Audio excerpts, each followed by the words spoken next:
Hi, okay, welcome to session 2. We have our recap, so just 4 questions to go back into thinking about what we did last session.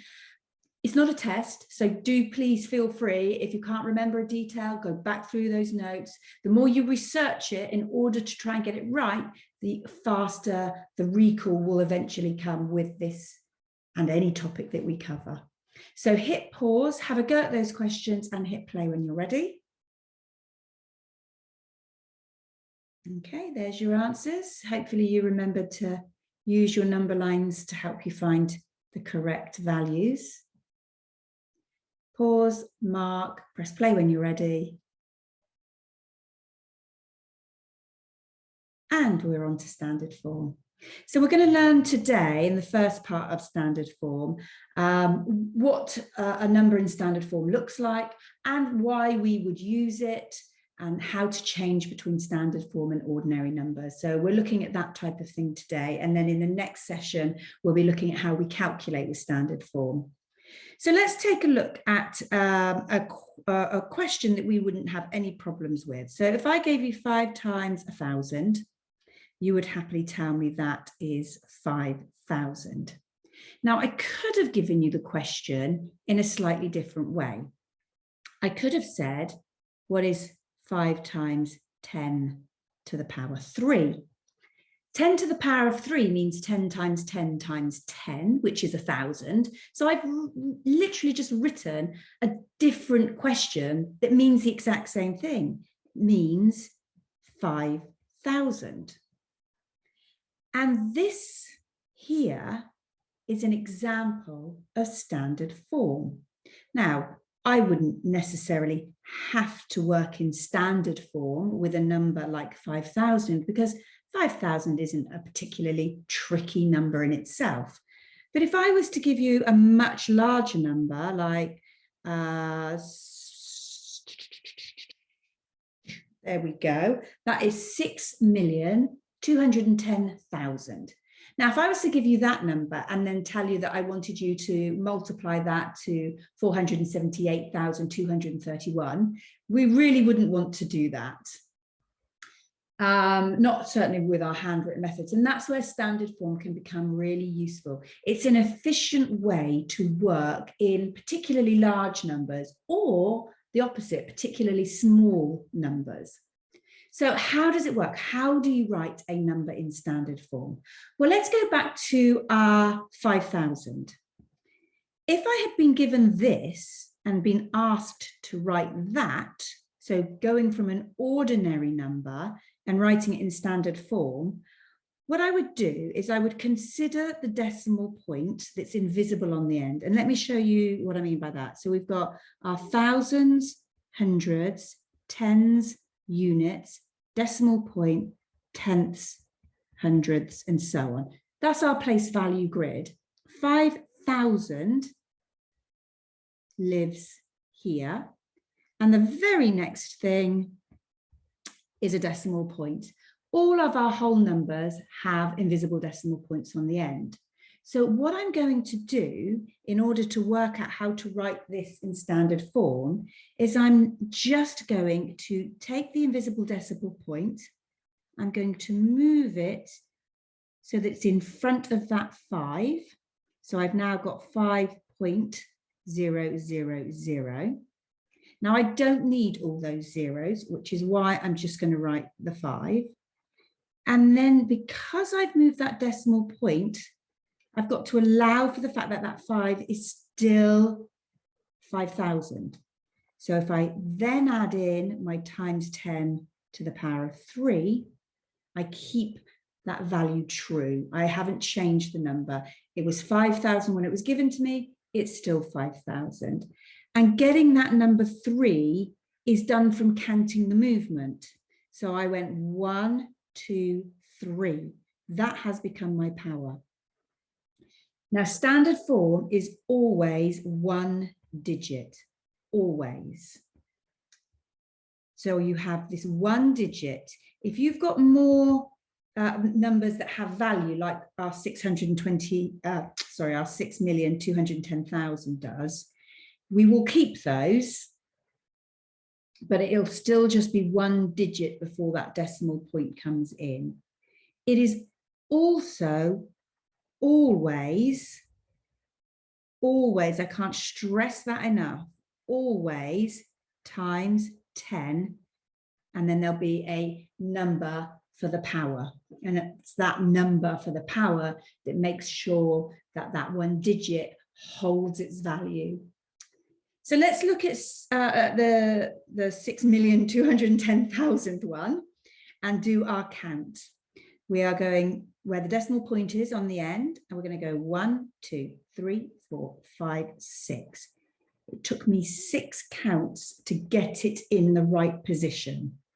So one digit with value, and then any other digits I need to show, I don't need to show the zeros, times 10 to the power 6.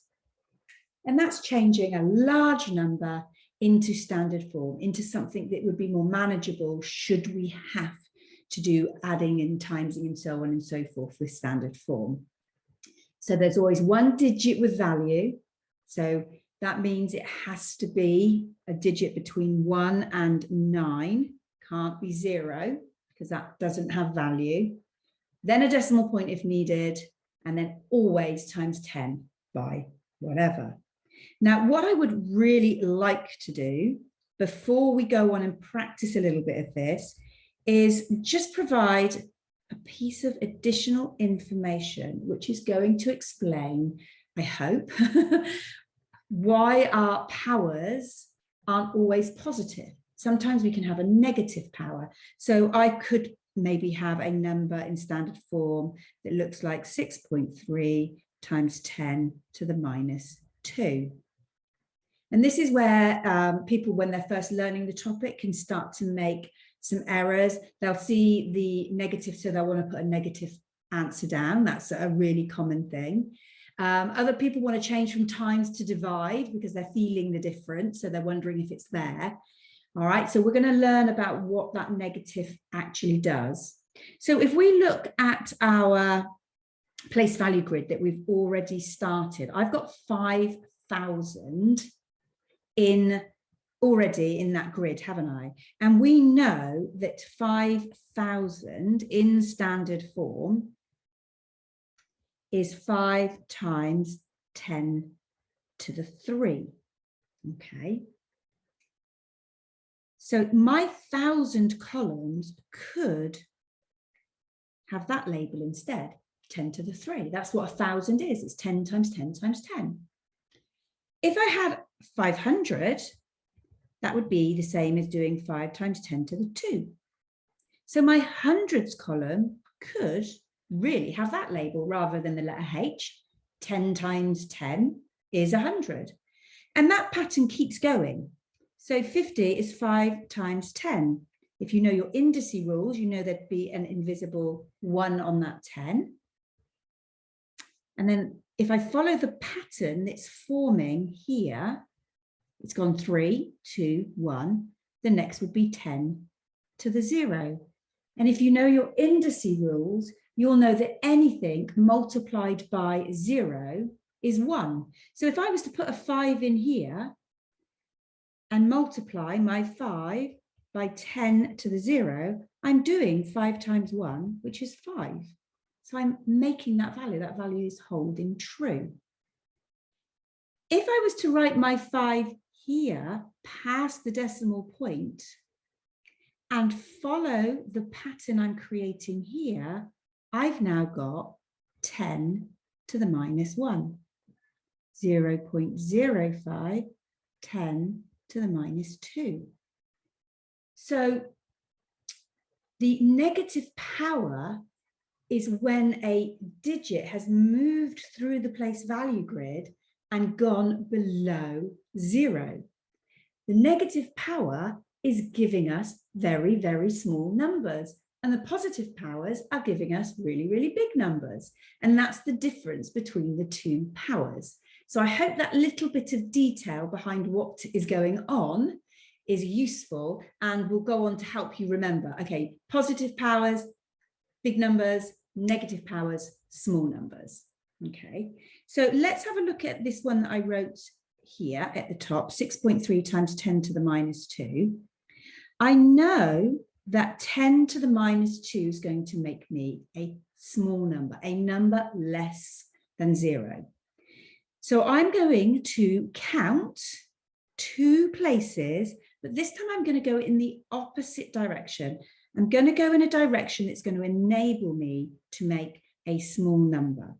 So if I go that way, I will make 63. I don't want to make 63, that's making it bigger.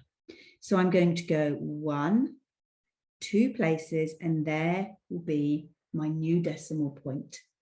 It's really common to create these, I call them buckets, they're like little empty buckets. I fill those with 0.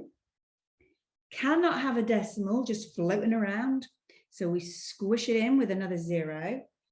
And 6.3 times 10 to the negative 2 is the same as 0.063.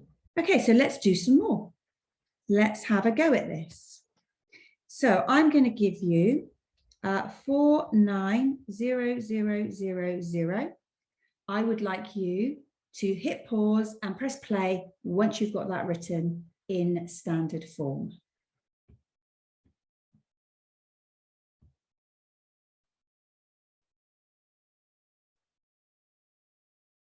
Okay, I'm going to count 1, 2, 3, 4, 5. I have to stop just in front of that first digit.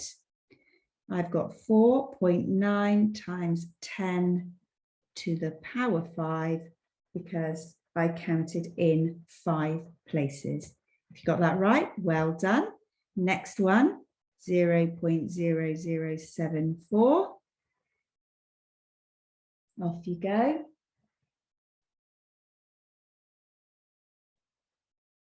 Okay, so I've got to move this so I can get the decimal in the right place, which is here. I want the first digit with value and then the decimal point. I've had to move that 1, 2, 3, 4 places. So it's 7.4 times 10 to the negative 4 because it's a very small number. If you got that right, absolutely brilliant. Well done. Let's do another one.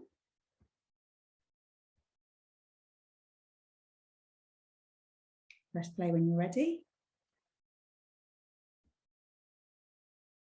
Okay, so we've got 1, 2, 3, 4. 7.23 times 10 to the 4. Okay, great. Now, what about if we went the other way?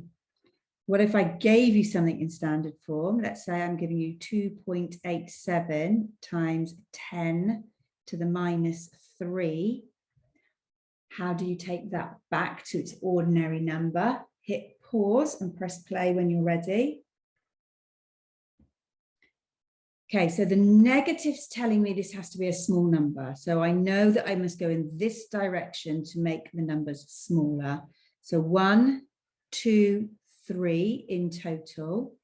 Fill in the buckets, put the 0 in front of that dot, and my answer is 0.00287.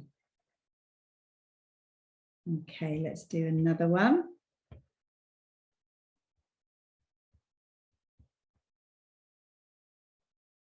There you go. Press play when you're ready.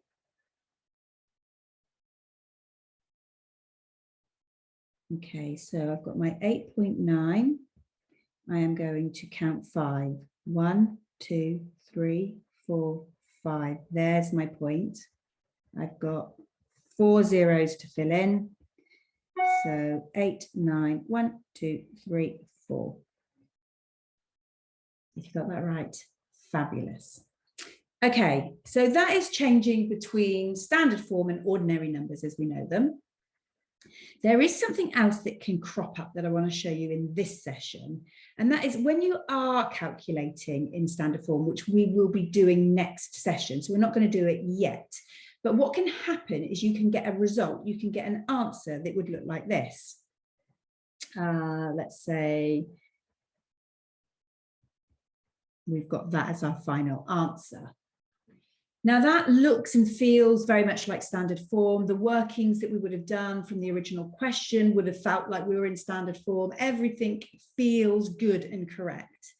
However, the result has come out looking like standard form, but doesn't meet the criteria, because the criteria is 1 digit before the points. And that really is a strict rule. So if you don't do that, you're going to lose a mark. So here is an example of some of the things that we will see next session, where our results, our answers are coming out feeling like standard form, but not necessarily being standard form. So we have to make an adjustment to allow for this. So there are kind of different ways to consider this. I tend to think, okay, I need the decimal point to be here. That is going to create me 2.83, which is smaller than the number I started with. So I do like a little arrow and I just write smaller by 1. Yeah, I move the decimal point 1 place, basically dividing it by 10. And it's made the number smaller. And I do that little bit of extra because it just stops my brain from getting in a muddle. It's a little bit of extra writing. And I know sometimes you don't always want to write everything down, but this just helps me and makes sure I don't make a mistake and go wrong. So if this side has got smaller by 1, this side must get bigger by 1 in order to keep that number true, to keep it real. 28.3 times 10 to the 6 is a number. It's an ordinary number, but it's not in standard form. If I make this side by dividing by 10 smaller, then I've got to make this side by multiplying by 10 bigger to compensate that change. So it's just bigger by 1. That's how I think of it. And it's 10 to the 7. I add 1 to the power. I divided by 1, so I need to times. I divided by 10, so I need to times by 10. Okay, so that's quite an in-depth explanation. I think it's actually easier to just catch on when you see it without all the extra talking that goes around it. So let's do another one. Let's do for 41.3 times 10 to the 3. Okay, I need to move this in 1 place. So it's getting smaller by 1 to give me 4.13. And that's going to be times 10. And that must be bigger by 1 to compensate. And we've got 4.13 times 10 to the 4. Okay, let's do another one. You have a go this time.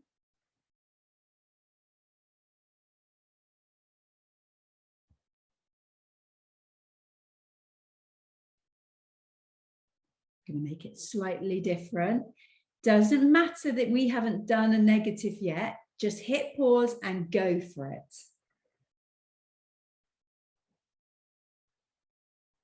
Okay, I've got to move it in 1 place to get to my 5.67, which made it smaller by 1. So this side is going to be bigger by 1. Now, -2 up 1, add 1 is going to be -1. And if you got that right, really well done. Let's do another one.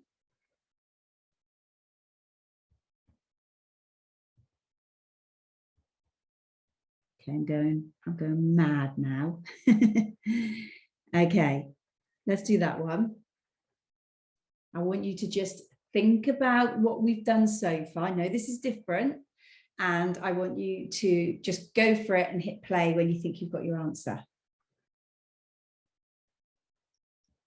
Okay, so this one, I've got to go 1, 2, 3 places to get that in the right place. So that is giving me 2.8. It's taking it from a small number to a big number. So I've got bigger by 3 movements, which means on this side, I've got to get smaller by 3 movements, and 6 take 3 is 3. So even though it's a very different question, the process is exactly the same. And if you got that right, fabulous. And if you didn't, don't worry about it. It's the first time you've seen it. Okay, let's do another one.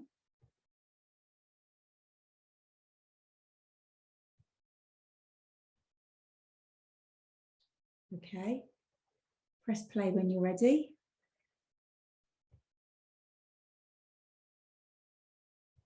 Okay, so this one, I've got to move it 2 places this time. So I've got my 6.3, I've made it bigger by 2. So over here, I need to be smaller by 2. So I'm at -4, and I want to make it smaller. So I'm going to minus another 2. That's going to take me to a -6.